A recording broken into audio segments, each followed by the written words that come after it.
예배를 통해서 또 하나님의 은혜가 우리 성도님들에게 충만히 임하기를 주님의 이름으로 축복합니다. 오늘은 예수님의 부르심에 대해서 이 제목으로 은혜 나누는 시간 갖도록 하겠습니다. 오늘 말씀은 예수님께서 제자들을 부르시는 장면이 나오고 그 다음에 그 제자들과 함께 하셨던 사역이 이렇게 나와요. 우리가 보면 알 수 있듯이 22절까지는 제자를 부릅니다. 그런데 예수님의 제자가 몇 명이에요? 12명이죠. 12명인데 오늘은 이 4장에서는 4명만 부르십니다. 요 지역에서 부른 거예요. 갈릴리 지역에서 베아니아요, 베드로, 안드레, 야고보, 요한 이렇게 예수님이 제자로 부르세요. 우리가 알듯이 야고보와 요한은 예수님의 이종 사촌이에요.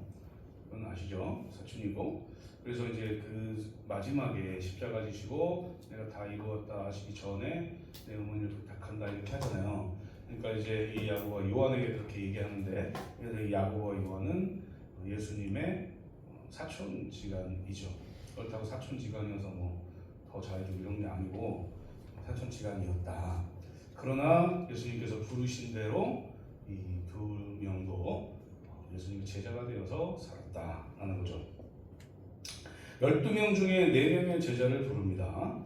그런데 우리가 그리스도인들을 부르는 호칭이 여러 가지가 있잖아요. 그리스도인, 성도, 집사님, 권사님 뭐 여러 가지 있잖아요. 근데 그 중에서 제자라고 부르기도 합니다. 우리를. 누구의 제자예요? 예수님의 제자. 목사의 제자가 아니라 예수님의 제자. 예수님의 제자로 불러요. 그리스도인들을. 그런데 우리가 12제자 이렇게 얘기하잖아요. 근데 이 12제자들이 그 당시에 받았던 사명하고 소명하고 지금 우리가 받은 소명이 어느 정도 비슷하지만 또 그 나름대로의 소명이 또 있습니다. 이 12제자를 우리가 부를 때 사도 이렇게 불러요. 사도가 뭐냐면 예수님에게 직접 전해드린 사람을 사도라고 얘기해요. 뭐 특별히 뭐 그런 게 아니라 말이 그런 거죠. 예수님께 직접 말씀을 전해 듣고 함께 생활했던 사람을 사도 이렇게 부릅니다.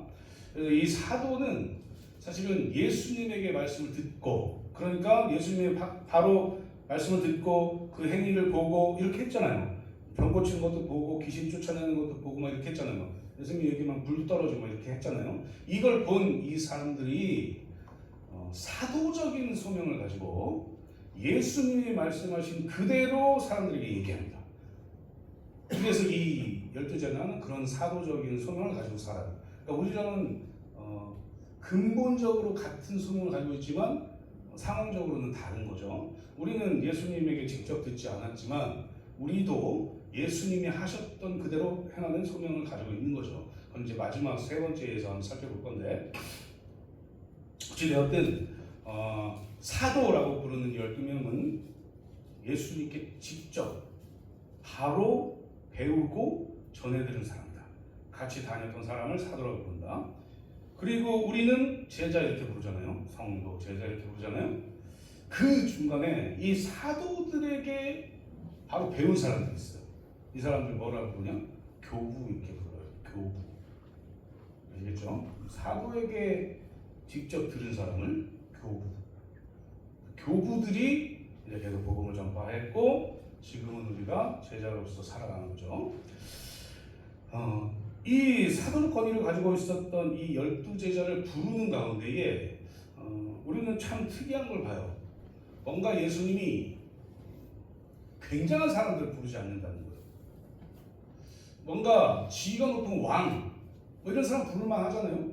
왕을 불러가지고 그 왕이 믿어야 되잖아요. 그렇잖아요. 그래서 실제로 중세시대 때는 왕이 이제 정교 유착을 해가지고 왕하고 종교하고 이렇게 탁 가까워져가지고 국교로 이 캐톨릭을 국교로 해가지고 로마 그렇잖아요. 딱 믿어. 그럼 다 믿어야 되는 거예요. 그래서 국교가 되고 그게 중요한 게 아니고 정말 중요한 것은 무엇이냐? 예수님께서 누구를 불렀냐는 거예요. 누구를. 예수님은 왕 높은 사람 부른 게 아니라 죄인 부른 거예요. 죄인을 불러서 그 죄인으로 하여금 사역하게 하셨다. 그래서 우리가 사역할 수 있는 겁니다. 아멘입니다. 안 하시고 높으신 분들입니다. 오늘 우리가 살펴보면서 4명의 제자들을 살펴보면서 예수님께서 어떤 자들에게 소명을 줬고 어떤 자들과 함께 사역을 하셨는지를 살펴보면서 우리가 해야 될 사역이 무엇인지 또 바라보면서 나아가시는 시간 되기를 주님의 이름으로 축복합니다. 그렇다면 우리를 향한 주님의 소명은 무엇일까? 첫 번째로 주어진 삶의 자리에서 성실하게 믿음으로 살아가는 것이다. 우리에게 주신 소명은 주어진 삶의 자리에서 성실하게 믿음으로 살아가는 게 우리에게 주신 주님의 소명이에요. 18절과 19절 말씀 보면 뭐라 되어 있냐면 갈릴리 해변에 다니시다가 두 형제 곧 베드로로 하는 시몬과 그의 형제 안드레가 바다에 금을 던지는 것을 보시니 그들은 어부라 말씀하시되 나를 따라오라 내가 너희를 사람을 낚는 어부가 되게 하리라 하시니 그게 있어요. 그리고 여기서 보면 이제 베드로랑 안드레를 제자로 부르시는데 베드로랑 안드레는 형제고 이들의 직업은 어부입니다. 거기까지. 21절 보면 거기서 더 가시다가 다른 두 형제 곧 세베대의 아들 야고보와 그의 형제 요한이 그의 아버지 세베대와 함께 배에서 금을 깁는 것을 보시고 부르시니 이렇게 말씀하고 계세요. 그러니까 야고보와 요한도 봤는데 이종사촌이냐고 봤는데 이들이 있어서 불렀어요. 근데 이들이 둘이 형제예요. 그리고 이 둘의 직업은 어부입니다. 그러니까 이 베드로, 안드레 그리고 야고보, 요한은 둘이 형제들이고 어부다 이거예요. 근데 여기가 어디예요? 갈릴리 호수잖아요. 여기 이제 우리 바닷가를 가면 어디가 좋습니다. 수산항 우리 거기 낚았던 거 수산항 가면은 어촌이잖아. 어촌이에요. 그러니까 어촌에 있는 사람들은 보통 고기 낚아요. 그죠? 보통 낚시해서 먹고 삽니다. 이 산이나 이런 논이 있는 곳에 가는 거기서 사는 사람들은 농촌에 사는 사람들은 거의 대부분이 농사 일을 해서 먹고 살아요. 그죠? 그렇게 삽니다. 서울 같은 데 가면은 대부분이 거기에 맞는 일들을 하고 살아요. 그러니까 지금 이 베드로, 안드레, 야고보, 요한이 어부로 일하는 것은 뭔가 특별한 직업을 가지고 있는 게 아니에요. 어촌에서는 그냥 다 그거 하는 거예요. 그러니까 보편적인 직업들을 그 마을에서 보편적인 직업들을 가지고 있는 사람들이었단 말이에요. 근데 이 사람들이 굉장히 성실하게 일합니다. 굉장히 열심히 일해요. 이런 삶의 자리에 있는 사람들이에요. 예수님께서는 이 사람들을 지금 평범한 사람인 것 같은데 이 사람들을 불러가지고 나를 따라오래요. 이렇게 소명을 주시는 거예요. 우리 성도님들, 우리 주님께서 우리 성도님들을 불렀어요. 그리고 나를 따라오라고 얘기해요. 예수님께서 우리를 부르시고 소명 주셔서 따라오라고 말씀하시는데 아니요, 나는 안 가요. 아무리 나한테 구원을 줘봐요, 내가 가나? 라고 말씀하실 겁니까? 삶의 자리에서 열심히 노력하고 열심히 힘쓰고 열심히 믿음으로 나아가는 사람을 우리 주님께서 불러서 이 베드로와 야고보와 안드레와 요한처럼 제자 삼으시고 일하게 하시는 거예요. 우리 성도님들의 삶이 그렇게 되기를 소망합니다. 내 뜻이 아닙니다. 내 뜻대로 되는 게 아니라 우리의 하나님의 뜻대로 되는 거예요. 그리고 하나님의 뜻대로 살아갈 때에 하나님께서 그 안에서 큰 은혜를 주신다라는 것을 기억하십시오. 그리고 내 마음대로 신앙생활하는 것이 아니라 하나님이 말씀하신 대로 신앙생활을 해야 은혜가 있는 겁니다. 내가 교회 오늘은 내가 마음이 좀 그러니까 안 나와야지. 내가 올해는 내가 마음이 좀 안 좋으니까 올해는 내가 아무것도 안 하리라. 하지 마세요. 이런 거 하면 주님이 우리에게 주신 소명을 저버리는 겁니다. 하나님이 기회를 주시는 거죠. 어떤 기회요? 은혜 가운데 살 수 있는 기회요. 제 말을 잘 들으셔야 돼요. 잘 살 수 있는 기회. 이게 아니라 하나님의 은혜로 하나님과 동행하면서 살 수 있는 은혜를 주신 거예요. 와라, 나와 함께 일하자, 나와 함께 가자, 이렇게 부르실 때 가십시오. 그리고 하나님께서 주시는 은혜를 누리면서 살아가십시오. 그런데 그 전에 우리의 삶에 최선을 다하십시오. 이 삶에 최선을 다한다는 것이요, 성실하게 일한다는 게 마치 내가 잘 살기 위해서 하는 것 같잖아요. 그런데 우리가 창조가 진행이 됐고, 그 다음에 아담과 하와가 죄를 짓고 에덴이라는 동산에서 쫓겨났을 때, 그때 하나님이 말씀하신 게 있습니다. 너희가 땀을 흘려야 먹고 살 수 있대요. 그렇게 명령하셨어요. 그러니까 땀을 흘린다 이 말은 뭐예요? 띵가띵가 배짱이처럼 띵가띵가 기타 치고 놀면 땀을 흘려요? 그러긴 하겠죠. 더울 때 이렇게 하면. 근데 이 노동의 어떤 그 대가로 흐르는 땀, 이걸 얘기하는 거죠.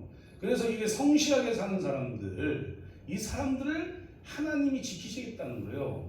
그러니까 성실하게 사는 사람들에게 소명을 줘서 우리 주님과 우리 하나님과 동행하며 나아갈 수 있게 만들어 주시겠다는 거죠. 이게 바로 제자를 부르신 소명입니다. 그런 사랑하는 성도님들, 성실하게 우리의 삶에 임하고 또 그 삶에 임하는 가운데에서 우리 주님께서 부르시면 나아가서 주님 함께 계신 사명 잘 감당하시는 저 성도님들 되시기를 주님의 이름으로 축복합니다. 두 번째, 우리 제자들의 소명이 뭐냐? 모든 삶의 자리에서 우리를 부르신 주님이 중심이 되는 인생을 살아가는 것이다. 소명을 받은 사람들이 소명을 받고 나서 내 중심대로 살면 안 됩니다. 내 중심대로 살면 주님이 맡기신 소명을 잘 감당할 수 없어요. 그런데 우리가 또 생각해 봐야 될 게 뭐냐면, 주님께서 맡기셨으니 내 거 다 버리고 나는 간다. 주님이 나 이거 뭐 하라고 나한테 직분을 줬으니 나는 가정도 내팽개치고 내 직장도 내팽개치고 교회에서만 살 거예요. 하지 마세요. 내가 안 받아줄래요. 성실하게 일하세요. 일하시고 그 가운데 중심을 하나님께 가지고 가십시오. 물론 저처럼 목회적 소명을 주신 받은 사람들은 목숨 걸어야죠. 그런데 이 12지파 중에 11지파가 12지파죠. 13지파 중에 12지파가 일하면서 살았어요. 그 가운데 하나님이 주신 맡기신 소명을 감당했지, 모든 걸 다 내팽개치고 레위 지파처럼 12지파가 다 그렇게 살지 않았다. 목회적인 소명, 그러니까 목사직을 위해서 목사하라고 너무 연약하니까 가만히 목사 안 하면 더 죄질 것 같으니까 목사 시킨 것 같아요. 목사직을 맡은 저 같은 사람은 여기에 목숨을 걸어야죠. 하나님 맡기신 사명이니까. 근데 우리 성도님들은 삶의 전선에서 뛰어드세요. 그곳에서 하나님께 기쁨을 어떻게 하면 영광 돌릴까? 하나님 주신 소명이 무엇일까 찾으세요. 그리고 그 가운데에서 좀 더 중심을 주님께로 가져가는 겁니다. 20절 말씀 보면 뭐라 하냐면, 그들이 곧 그물을 버려두고 예수를 따르니라 이렇게 돼 있어요. 누구냐? 베드로와 안드레가 그들이 곧 그물을 버려두고 예수를 따랐대요. 22절 보니까 그들이 곧 더 심각해요. 야고보와 요한은 그들이 곧 배와 아버지를 버려두고 예수를 따라. 아버지도 버려두고 예수를 따라. 예수님 따르세요. 이거 하셔야 됩니다. 그러면 아버지 버리고 오지 마시고, 아버지도 버리고 모든 중심을 우리 주님께 딱 맡기고, 이 12제자 뭐예요? 사도적 소명을 받은 사람들이에요. 그러니까 예수님 그냥 따라간 거예요. 우리는 어때요? 일하면서 중심을 주님께 두고, 아침에 일어나서 주님 생각하고, 점심에 밥 먹을 때 주님 생각하고, 저녁에 일할 때 주님 생각하고, 저녁에 자기 전에 주님 생각하고 기도하고 모든 생각을 주님께 맞추고. 근데 주님이라면 어떻게 했을까? 주님이라면 어떻게 살았을까? 이거 좀 생각하고 일하면서 사회생활하면서 이렇게 살으라는 얘기입니다. 그러니까 삶의 자리에서 우리를 부르신 주님이 중심이 되는 인생을 살아가는 거예요. 사랑하는 성도님들, 삶 살기도 힘들어요. 목사님 살아보셨어요? 삶? 살아봤어요. 근데 저는 10년 전 사회생활 했어요. 살아봤거든요. 힘들죠. 그래도 해야 됩니다. 왜요? 하나님의 자녀, 하나님의 제자이기 때문에 그래요. 그래서 우리가 살면서 주님을 얼마나 생각하는가, 살면서 주님을 얼마나 생각하느냐가 우리의 방향성을 잡아줘요. 내가 살면서 주님을 생각하지 않고 일주일 하루에 한 번도 주님을 생각하지 않고 살았어요. 그러면 내 삶의 방향은 세상으로 갈 수밖에 없어요. 그런데 오늘의 하루의 삶을 살면서 시작하면서 주님 생각하고 중간에 주님 생각하고 내가 주님이 이럴 때는 우리 주님은 어떻게 했을까 생각하고 이렇게 하다 보면 우리의 하루의 마지막이 주님께 향해 있다는 것을 느낄 수 있을 겁니다. 그렇게 살아서 제자의 소명을 잘 감당하시는 저 성도님들 되시기를 주님의 이름으로 축복합니다.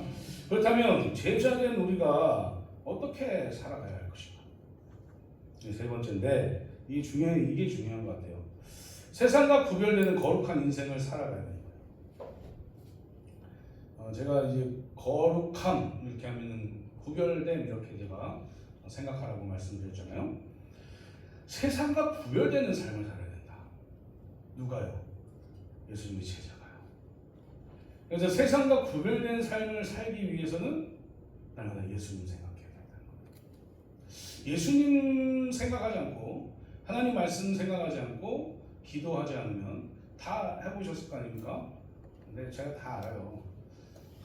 하루 중에 한순간도 주님 생각하지 않고 사는 사람들도 있습니다.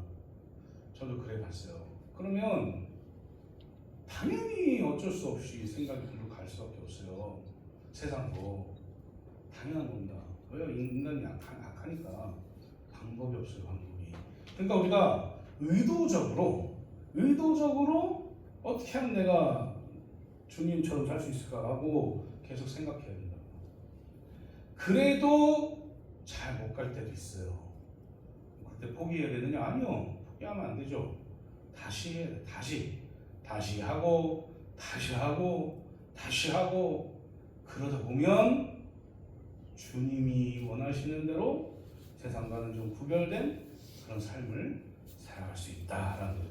23절 24절 말씀 보니까 뭐라고 그러냐면 예수께서 온 갈릴리에 두루다니사 그들의 회당에서 가르치시며 천국 복음을 전파하시며 백성 중에 모든 병과 모든 약한 것을 고치시니 이렇게 돼 있어요. 이 당시에 종교 지도자라고 하는 사람들, 바리새인, 사두개인, 또 대제사장, 서기관 이런 사람들이 보세요. 그들이 회당에서 가르치는 일을 했을까 안 했을까? 그들이 했어요. 바리새인, 사두개인, 서기관 이 사람들 백성들 가르쳤어요. 레위인들 그 마을에 있는 사람들 가르쳤어요. 천국 복음을 전파하진 않았습니다. 천국 복음을 전파하진 않았어요. 예수님 믿지 않았으니까요. 대신에 하나님 나라는 얘기했을 거예요. 분명히 이 사람들도. 그 다음에 백성 중에 모든 병과 모든 약한 것을 고쳤다. 그 회당 앞에요. 예루살렘 그 성전 앞에 성전 미문에 그 흐르는 그게 있었어요. 못 같은 게 있었어요. 그래서 38년 된 병자가 가가지고 들어가려고 막 하다가 못 들어가고 막 그런 사건들이 있잖아요. 그러니까 이때에도 병 고침에 대해서 생각했던 거죠. 하나님은 병을 고치시는 분이다라고 생각했던 거죠. 그런데 예수님이 그걸 하세요. 그냥 예수님이 하셨던 일이 뭐냐면 그들의 회당에서 가르쳤고 천국 복음을 전파했고 백성 중에 모든 병과 모든 약한 것을 고치셨대요. 아멘. 가정부죠. 가정부 가르치고 전도하고 고치셨다. 이 일을 하셨어요. 그런데 그 중심이 달랐던 거죠. 예수님은 메시아로 이 땅에 오셨고 그리고 죽으러 가고 계세요. 십자가 지러 가고 계시는 거죠. 어떻게 보면 슬프지만 어떻게 보면 기쁜 일이에요. 그런데 예수님은 하나님께서 맡기신 소명을 가지고 그 일을 했어요. 그러니까 예수님이 하셨던 일들은 다 세상과 구별된 일이겠죠. 왜요? 예수님은 선하신 분이니까요. 의로우신 분이니까요. 악한 세상과는 구별된 것이겠죠. 그래서 예수님이 하셨던 모든 일들은 다 선하다. 예수님께서 하셨던 모든 일들은 다 의로운 것이다.